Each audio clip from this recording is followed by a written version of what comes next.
that Mavis and Sybil have ways that are winning, and Prudence and Gwendolyn set your hearts spinning, Phoebe's delightful, modest, disarming, Janice? Felicia? Lydia? charming, Cynthia's dashing, Vivian's sweet, Stephanie's smashing, Priscilla a treat, Veronica? Millicent? Agnes? And Jane? convivial company time and again, Dorcas and Phyllis and Glynis are sorts, I'll agree are three jolly good sports, but cream of the crop, tip of the top is Mary Poppins, and there we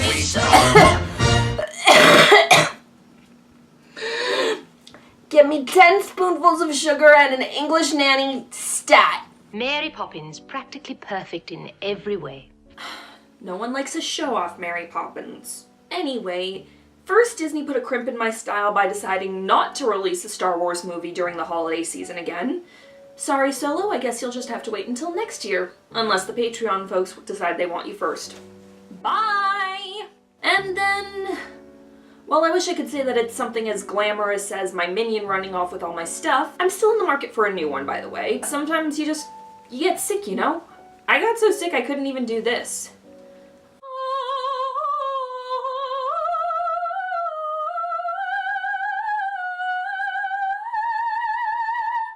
Cheeky.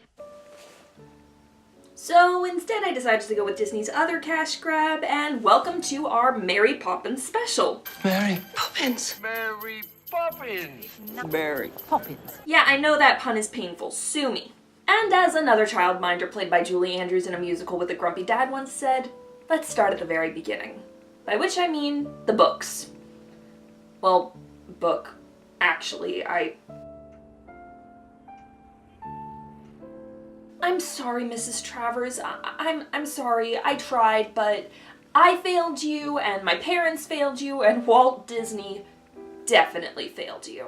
And the reason that I failed is because I'm now in my 20s, and, well, Mary Poppins, the movie, is part of my childhood. It's part of my life. I couldn't read the books now without superimposing the film into my mind. That's not to say that the books are bad, because they're not. They are dry, and they're not really written for me. I am not a British child. I did have a nanny, but it was a different kind of relationship. It doesn't matter. Anyway, the best analogy I could think of is the fact that I have this experience before. I like the Dixie Chicks version of Landslide better than I like Stevie Nicks' version, because Dixie Chicks is the one that I heard first. Misty Day is going to come kill me now, isn't she? And yes, I know these books are written in a different culture, a different time period, but I can't help it, okay? I can't help it! Although, and this is a point in their favor, they do remind me of a different book series I read when I was a kid called Mrs. Pigglewiggle, which was written during the interim between Mary Poppins, like the first couple of books, and when P.L. Travers started writing again after the movie had come out, so it's like a nice little bridge. If you haven't read Mrs. Pigglewiggle and you have kids, I recommend it. It's kind of fun. Leans a lot more into the magic. Mary Poppins is the very enemy of whimsy and sentiment. Oh, really, Mrs. Travers? Well, that certainly didn't stop you from writing some absurd scenes. I mean, a birthday party in a zoo. Hi, can somebody please tell me where the line is between whimsy and absurdity? Also, given the episodic nature of the books, why did P.L. Travers never try to get a deal with the BBC? That could have just stopped the whole issue dead in its tracks, because Disney wouldn't be the first one to get to it. I mean, you can't say she didn't learn her lesson. When it came time to do the musical, there was a requirement from the Travers estate that they hire an all-English creative team. So the musical, if you haven't seen it, I saw it on Broadway before it closed, but if you haven't seen it, it's kind of like a cross-pollination between the movies and the books. And, well, let's just say that there were two scenes that scared the supercalifragilisticexpialidocious out of me. Miss Andrew and the toy sequence, Temper Temper. You can hear them online if you use Spotify or whatever to listen to soundtracks, but don't go bootlegging. It's not cool and it makes Lin-Manuel Miranda cry. But it is available for local productions now, so if you want to catch that, go on it. It's fun. It's fun. And you know what? It's the first example that I point to when people are like, why would you make a movie that's already a musical into a Broadway musical? You're just doing the same thing. No, you're not. You can't see a step-in-time sequence where somebody's dancing in the sky in the film. You can see it on stage on Broadway, and it is fantastic. Yeah, okay, but seriously, I do not understand how the books got so popular and how Mary Poppins became so beloved because, well, in the books, she's kind of a terrible person.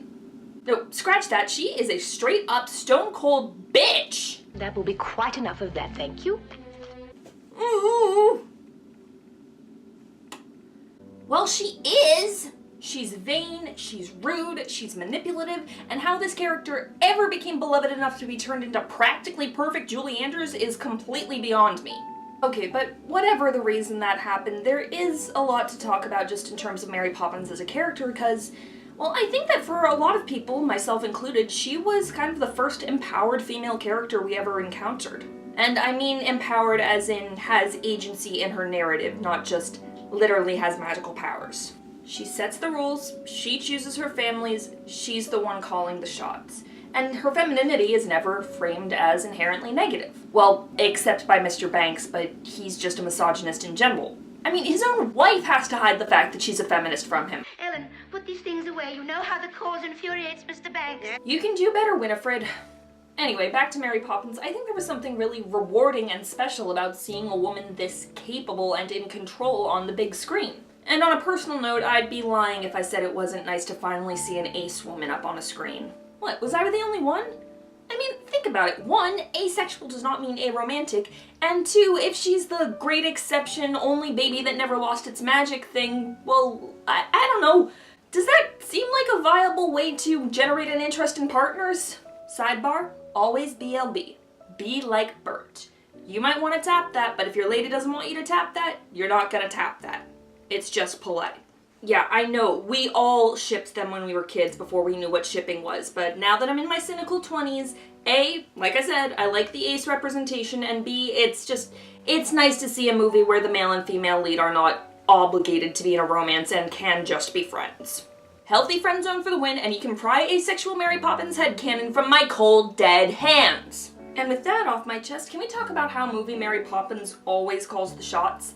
I mean, yeah, she's vain enough to let Bert manipulate her into going into the chalk painting, but she knows she's getting manipulated, and if she's going to be manipulated, it's going to be on her terms. She treats him basically like she's humoring a child, which I think further lands into the whole ace reading. If you're the immortal, time-lordy guardian of childhood or whatever, well, everyone's gonna seem like a child to you. Although the fact that she always gets her way in the narrative of the film kind of adds a sad little twinge of irony to saving Mr. Banks, because, well, that's an entire movie of her creator trying to get her way and failing spectacularly. I can't abide cartoons. Again, I am very, very, very, very, very sorry, Mrs. Travers. About the ending of the film, a lot of people talk about it as like a return to the nuclear family and all that, but I don't know, I read it as the acceptance of femininity because of Mary Poppins and Mr. Banks getting rid of his toxic masculinity. I know he doesn't exactly look like the archetype of toxic masculinity, but you don't need to be a super buff manly man to do toxic masculinity, you just have to have an overall disdain for things that are considered feminine. Just the medicine they need for all this slipshod, sugary female thinking they get around here all day long. Quite right. Good idea. Quite right. Good idea. And obviously, super buff men can be feminists. Hi, Terry Crews! So, we mend the kite and the family by accepting love and emotion into the heart of its patriarch, and I don't care what Richard Sherman says, the fact that Jane Banks is scheduled to be a union organizer in the sequel indicates that Mrs. Banks was able to keep her activist roots alive enough to imbue it in her daughter. Well done, Sister Suffragette! And look, I know that Disney is the big bad greedy corporation that's hijacking our minds as it mass produces creativity into entertainment, but we all know that at this point, and, well, the reason that they're able to do it as effectively as they are is because they are still really good at knowing what audiences will want to see and will like and putting that up on screen in a technically impressive way. And you know what? If Mary Poppins Returns is as good as its soundtrack is, as good as Christopher Robin was, as good as Saving Mr. Banks was, I'm okay with that. Just more of these, less of everything with Johnny Depp. And if any children's character was suited to a franchise, it's Mary Poppins. She's ambiguous and mysterious enough that you can adapt her to any new medium, powerful enough that you can explain anything away, and interesting enough to hold an audience's attention. There is a reason that people thought she was a time lady even before Emily Blunt was cast to replace Julie Andrews. She just has that same quality as the Doctor, that same magnetic allure, and she was doing it before the Doctor was even conceived of. I mean, I'm hanging on to my ace rating, but if anybody wants to ship her with the 13th Doctor, I'm totally fine with that. And I think that if you want to prepare for Mary Poppins Returns, by all means watch the first film again, but also take a listen to the cast recordings, because that's probably going to get you in a better mindset for a characterization change. As I said before, the musical is a bit of a stepping stone between the films and the books, and Emily Blunt used the books to base her characterization rather than try to copy Julie Andrews, so it's a good little middle ground to have. It does still have most of the songs from the film, although Cameron Mackintosh had to wheedle so much for that, and their context is completely different. On the upside, because of that, I now know how to say supercalifragilisticexpialidocious backwards. It's suicidolipsipsilicalfracalipes, and I also know how to spell it. supercalifragilisticexpialidocious. Getting sidetracked. The original point I was trying to make is that Mary Poppins is adaptable enough to make it on stage and still be the same character while being different. She has some of the warmth from the movie, but she's a lot more like the book counterpart, if I'm gonna be completely honest. She's bitchy, but not a bitch. I am not putting soap in my mouth again! Mary Poppins will always be what people want her to be, and moreover, she will be what they need in order to help them save themselves. So this holiday season, no matter what holiday you celebrate or what version of Mary Poppins is nearest and dearest to your heart, keep that in your spirit. Trip a little light fantastic, take a spoonful of sugar, walk through somewhat uncomfortably racist deserts and compasses. It was weird. Book, weird, what?